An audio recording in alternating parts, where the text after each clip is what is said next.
मैं आज उधार के बारे में कुछ बातों को आपके बीच में रखना चाहता हूँ, क्योंकि बीते दिनों में मैंने ये बातों को आपको समझाते आ रहा हूँ कि यहूदी और अन्य जाति दोनों को समझना बहुत ज़रूरी है। जब तक आप नहीं समझेंगे तब सब गड़बड़ हो जाएगा। तो मेरे प्रियो, मैं एक चीज़ को बताना चाहता हूँ। रोमी पुस्तक 1 का 16, क्योंकि मैं सुसमाचार से नहीं ला जाता, इसलिए कि वो हर एक विश्वास करने वालों के लिए, पहले तो यहूदी फिर यूनानी के लिए उद्धार के निमित्त परमेश्वर का सामर्थ है। तो यहाँ पर ये चीज़ों को बताया था, सुसमाचार से नहीं ला जाता कि क्यों, क्योंकि जो भी कोई विश्वास करेगा वो पहले यहूदी, उसके बाद यूनानी अर्थात अन्य जाति, उद्धार के निमित्त परमेश्वर का सामर्थ्य है। तो सुसमाचार क्या करता है? उद्धार करता है लोगों का। पर यहाँ पर महत्वपूर्ण बात है, कई बार सुसमाचार अर्थात उद्धार को हम लोग ढंग से समझ नहीं पाते हैं। क्यों? क्योंकि कोई बोलता है पाप से मन फिराने से उद्धार होगा, कोई बोलता है बपतिस्म लेने से उद्धार होगा, कोई बोलता है संगति में आने से उद्धार होगा। उद्धार भिन्न भिन्न प्रकार से दर्शाया जाता है। पर एक चीज मैं आपको समझाना चाहता हूं, जब पौलुस अपना सेविकाई किए, पौलुस का सेविकाई में भी दो समुदाय थे, यहूदी समुदाय थे और अन्य जाति समुदाय थे। तो दो समुदाय, पर दोनों समुदाय को एक ही तरीका का वो बात नहीं बोल रहा था। अगर हम लोग देखेंगे रोमी 10 अध्याय में देखेंगे, अगर 5 से शुरू करेंगे, क्योंकि मूसा ने ये लिखा है कि जो मनुष्य उस धार्मिकता पर जो व्यवस्था से है चलता है, वो उससे जीवित रहेगा। तो यहाँ पर मूसा से वो बात शुरू करता है। और 10 का रोमियो पुस्तक 10 का 8 में, परंतु वो क्या कहती है? ये कि वचन तेरे निकट, तेरे मुंह में है और तेरे मन में है। ये वही विश्वास का वचन है जो हम प्रचार करते हैं कि यदि तो अपने मुंह से यीशु को प्रभु जानकर अंगीकार करे और अपने मन से विश्वास करे कि परमेश्वर ने उसे मरे हुए में से जिलाया, तो तू निश्चय उद्धार पाएगा। तो इसी प्रकार से लिखा गया है। पर बात जो है वो मूसा से शुरू किया जाता है। तो यहां पर समझने वाली बात है, अन्य जाति को ना अब्राहम के बारे में पता होता है, ना मूसा के बारे में पता होता है, ना दानियल के बारे में, ना दाऊद के बारे में पता होता है।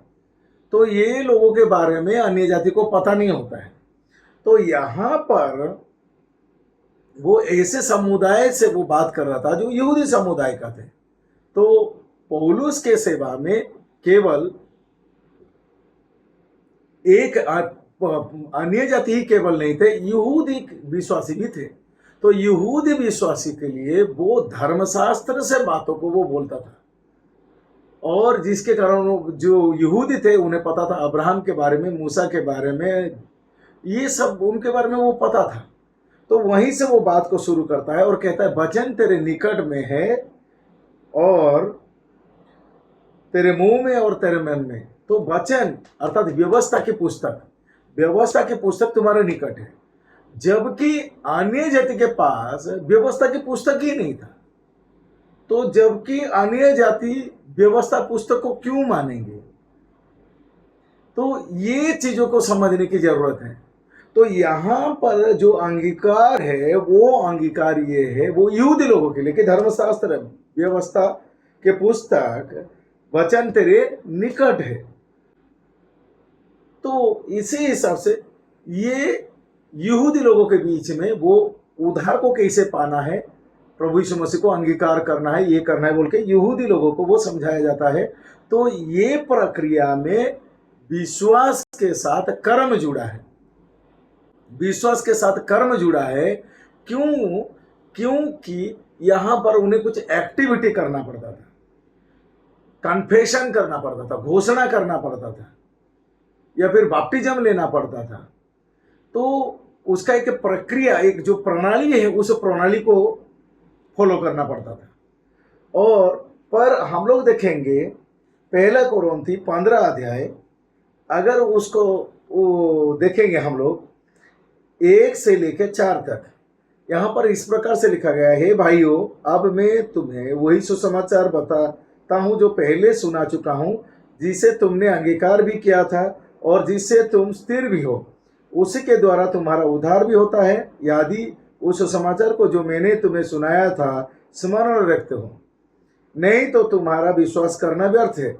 इसी कारण मैंने सबसे पहले तुम्हें वही बात पहुंचा दी जो मुझे पहुंची थी, कि पवित्र शास्त्र वचन के अनुसार यीशु मसीह हमारे पापों के लिए मारा गया और गाड़ा गया, और पवित्र शास्त्र के अनुसार तीसरे दिन जी उठा। तो अभी वो क्या बोलता है कि नहीं, जो वचन में लिखा गया है उसी के अनुसार उसने काम कर दिया है। वो क्रूसिफिकेशन हो गया, बलिदान हो गया, सब कुछ हो गया, और जिसके कारण आपको सिर्फ सहमति होने का जरूरत है। यहां पर वो प्रणाली को नहीं डालता है। तो पहले हम लोग जो देखते हैं रोमी 10 का 8 से 10, वहां पर कुछ विश्वास के साथ साथ काम करना, पर यहां पर केवल विश्वास करना है, क्योंकि प्रभु यीशु मसीह ने क्रूस पर सारा काम खत्म कर दिया, मुझे मानना है। तो ये चीज को मैं और सरलता से समझाऊंगा। मैं यीशु को मानूंगा तो उधार मिलेगा नहीं, उधार मिल चुका है, मुझे सहमति होना है। ये दोनों में अंतर है। तो बहुत बार लोग पूछते हैं आपने आपने उधार कब पाया था। तो ये बात होता है कि मैं बीमार में था, मेरा तबीयत ठीक हो गया, तब मैंने प्रभु यीशु को अपना जीवन सौंपा, कि मैं एक बड़ी भीड़ के सभा में अपना जीवन को सौंपा, या फिर कोई मुझे आके प्रभु यीशु के बारे में बताया और तब मैं अपना जीवन को सौंपा और प्रभु यीशु मसीह को अपने जीवन में आने के लिए मैंने कन्फेशन घोषणा किया कि मेरे जीवन में आ, मेरा हृदय में आ। मैंने ऐसा किया, तो इतना तारीख, इतना मसीहा में, इतना विषय में ऐसे हुआ था मेरे साथ। नहीं, पौलुस कहता है, यहां पर समझने क्या ये है कि क्रूस पर जब पौलुस से जो सेविकाई चालू हुआ, वो अनुग्रह का सेविकाई चालू हुआ, वो भेद का सेविकाई चालू हुआ, रैप्चर में खत्म हुआ। तो अगर आप पैदा हुए हो, अगर आप जीवित भी हो, आप मानो या फिर ना मानो, वो कहता है आपको अनुग्रह मिला है, आपको उद्धार मिल चुका है। मानना नहीं मानना आपके ऊपर है।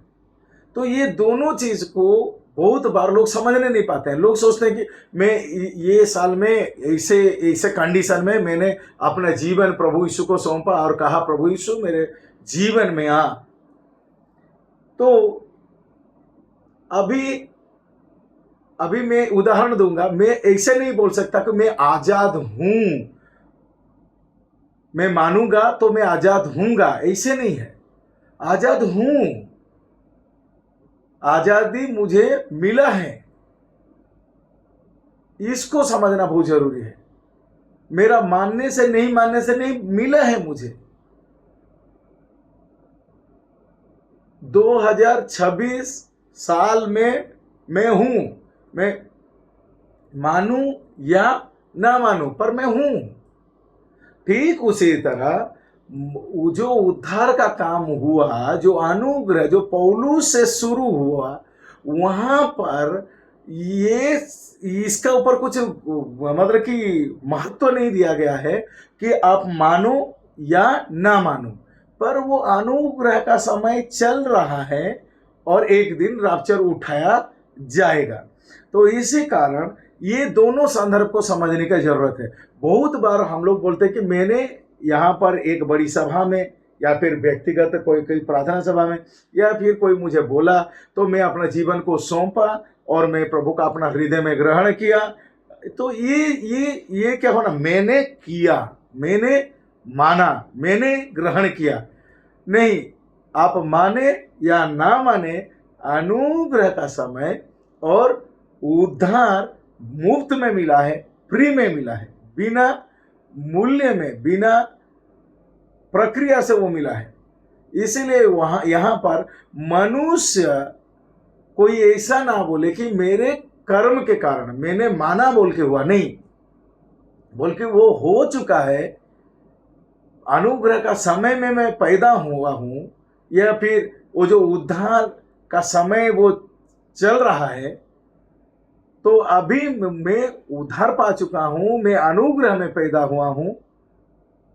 तो ये अनुग्रह का जो कंडीशन है वो खत्म हो जाएगा कब? जब रैप्चर हो जाएगा, तब व्यवस्था में ये कंडीशन आएगा। व्यवस्था में ये कंडीशन, अपने पाप से मन फिराओ और लौट आओ, व्यवस्था में ये कंडीशन है। अपने को सुधारो, अपने को बदलो, अपने को ये करो, पर आप अनुग्रह का टाइम में है। पौलुस के सेविकाई के समय सीमा में है। प्रभु यीशु मसीह का स्वर्गीय सेवा के सीमा के दायरे में है, जब तक रैप्चर ना हो जाए। इस हिसाब से ये चीज को समझने की जरूरत है। इसीलिए जो उद्धार का तरीका वो यहूदी लोगों के लिए अलग था और अन्य जाति के लिए अलग था। तो यहूदी लोगों को मूसा के बातों से लेके समझाया जाता था, कि व्यवस्था की बातों से लेके समझाया जाता था। पर जो अन्य जाति है उन्हें वो बातों को नहीं बोला जाता था, पर बोला जाता था कि क्रूस पर सारा कार्य हो चुका है, ये फ्री में मिला है, ये मुफ्त में है, आपको मुफ्त में दिया जा रहा है। तो इसी हिसाब से ये दोनों प्रक्रिया को समझना बहुत जरूरी है। तो इसी हिसाब से जो अन्य जाति थे, अगर हम लोग देखेंगे वचन से, जो अन्य जाति थे, इफिसियों 2:12, तुम लोग उस समय मसीह से अलग और इस्राएल के प्रजा के पद से अलग किए हुए और प्रतिज्ञा के बाचाओं के भागी ना थे और आशाहीन और जगत में ईश्वर रहित थे। तो यहां पर इसी प्रकार से लिखा गया है कि जो अन्य जाति वो मसीह से अलग थे, इस्राएल की प्रजा नहीं थे। तो जब इस्राएल की प्रजा नहीं थे, तो इस्राएल में अब्राहम, दाऊद, दानियल, यूसुफ, ये सब बात अन्य जाति को कैसे मालूम होगा? तो यही चीज को समझना जरूरत है कि वो इजराइल का प्रजा भी नहीं है, प्रतिज्ञा और वाचा भी उन्हें नहीं मिला था। वो ईश्वर रहित थे, वो ना ईश्वर को जानते थे, ना इजरायली लोगों में कौन कौन है उसको जानते थे, ना उन्हें कोई प्रतिज्ञा मिला था, ना कोई वाचा मिला था। तो यही चीज को हम लोग को समझने की आवश्यकता है कि जो अन्य जाति है उनको समझना चाहिए कि मानने से नहीं, वो है ऑलरेडी, वो घटना घट चुका है और हम लोग को उसमें सहमति होने का जरूरत है। इसी हिसाब से रोमियो पुस्तक 10:12 में, यहूदी और यूनानियों में कुछ भेद नहीं, इसलिए कि वो सबका प्रभु है और अपने सब नाम लेने वालों के लिए उधार है। तो अभी यहूदी और यूनानियों में कुछ भेद नहीं रहा। कैसे भेद नहीं रहा?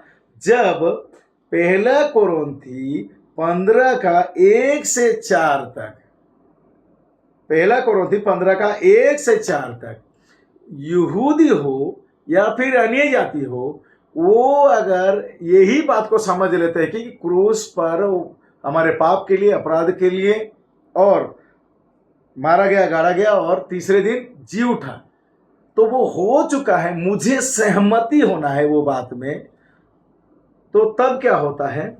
हम लोग जानते हैं कि वही उद्धार है। तो इसी हिसाब से यहां पर जो 10 में लिखा गया है, 10 का ये चीज ये है कि यहां पर कंडीशन रख दिया गया है।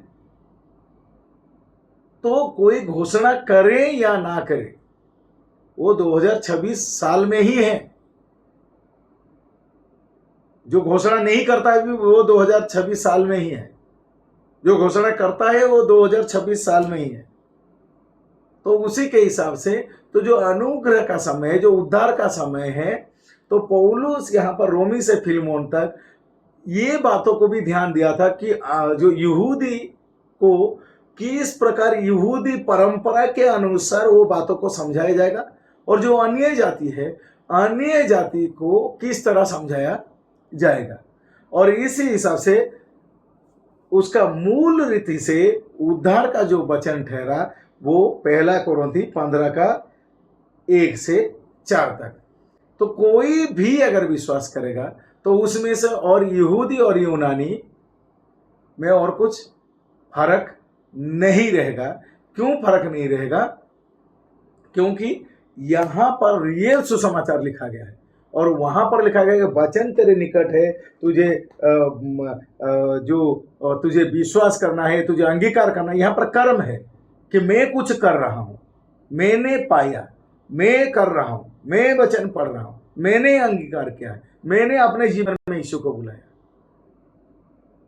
पर वो कर्म का ऊपर आधारित है, तो कर्म वो व्यवस्था बन जाता है। पर अनुग्रह का मतलब वो कर दिया है, मुझे सहमति होना है। तो जो सहमति होते हैं, यहां पर मैं बताना चाहता हूं, वही लोग ही मसीह का देह में शामिल हो जाते हैं।